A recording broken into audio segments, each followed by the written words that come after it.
আসসালামু আলাইকুম প্রিয় শিক্ষার্থীরা, আজকে আমরা একটা টপিক আলোচনা করব, সেটা হচ্ছে গেপ ফিলিং। গেপ ফিলিং বলতে কোন গেপ ফিলিংটা আমি বলতেছি, তোমরা 3 নম্বর সিন প্যাসেজের এসএসসি সিন প্যাসেজের যে 3 নম্বর প্রশ্নটা হয়, 3 নম্বর প্রশ্ন বলতে ওই যে প্রথম তো থাকে হচ্ছে তোমাদের সঠিক উত্তর এমসিকিউ টাইপের যে থাকে সিন প্যাসেজ থেকে, তারপর থাকে হচ্ছে প্রশ্ন, তারপরে একটা প্যাসেজ দেয়, মানে তারা এরকম একটা প্যাসেজ দিবে, মানে এই যে এরকম এরকম এরকম এরকম একটা প্যাসেজ দিবে ছোট্ট, এরকম এরকম একটা প্যাসেজ দেওয়ার পরে ওই প্যাসেজ থেকে তোমাকে বলবো যে তারা এরকম একটা গ্যাপ ফিলিং দিব, এই গ্যাপ ফিলিংটা তোমরা পূরণ করতে।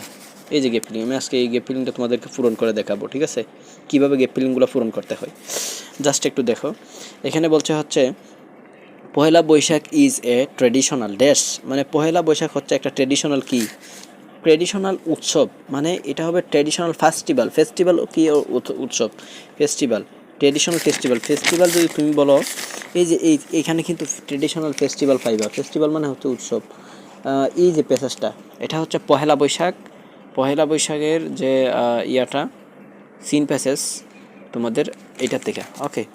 তারপরে দেখো এর পরেরটা ট্রেডিশনাল ফেস্টিভ্যাল, ইট ইজ এটা কি celebrated all over the world, সারা দেশে এভরি ইয়ার প্রত্যেক বছর পালন করা হয়। ইট ড্যাশ ইন্সপায়ার, মানে কি ইট ড্যাশ পিপল, এটা মানুষদেরকে কি করে, ইট ড্যাশ পিপল, এটা মানুষদেরকে অনুপ্রাণিত করে, ঠিক আছে? এটা মানুষদেরকে কী করে অনুপ্রাণিত করে, টু কী করতে, টু বিগিন শুরু করতে, এ নিউ একটা নতুন কি লাইফ জীবন, একটা নতুন জীবন পরিচালনা করতে হয়েছে, উইথ এ নিউ এক্সপেকটেশন, নতুন আশা।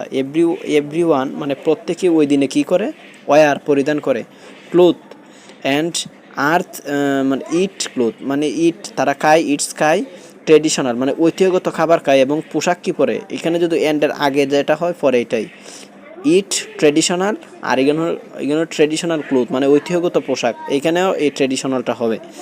তাইলে তোমরা বিশেষ করে প্যাসেজটা যদি ভালো করে পড়ে, তাহলে এখানে কী হবে তোমরা এমনিতেই বুঝতে পারবো। ওই প্যাসেজটা একটু ভালো করে পড়তে হবে, ঠিক আছে? সো ক্লাস চাও কিনা জাস্ট একটু কমেন্ট করবা, তাইলে আমি বুঝতে পারবো ওই প্যাসেজ পড়া কীভাবে উত্তরগুলো করতে হয় আমি দেখিয়ে দিব, ওকে। তারপর দেখো ফুড অন ডে হচ্ছে ডিফারেন্ট অর্গানাইজেশন অ্যারেঞ্জ, আয়োজন করে different dash programme throughout the country, মানে সারা দেশে, থ্রু আউট মানে সারা দেশে, মানে ডিফারেন্ট কী করে প্রোগ্রাম, ডিফারেন্ট কালচারাল প্রোগ্রাম মানে সাংস্কৃতিক অনুষ্ঠান আয়োজন করে। তাহলে এখানে হবে কি কালচারাল, এখানে হবে কালচারাল। তাহলে তোমরা জিনিসটা বুঝতে পারছো যে প্রথম উত্তরটা কী হবে। প্রথমটা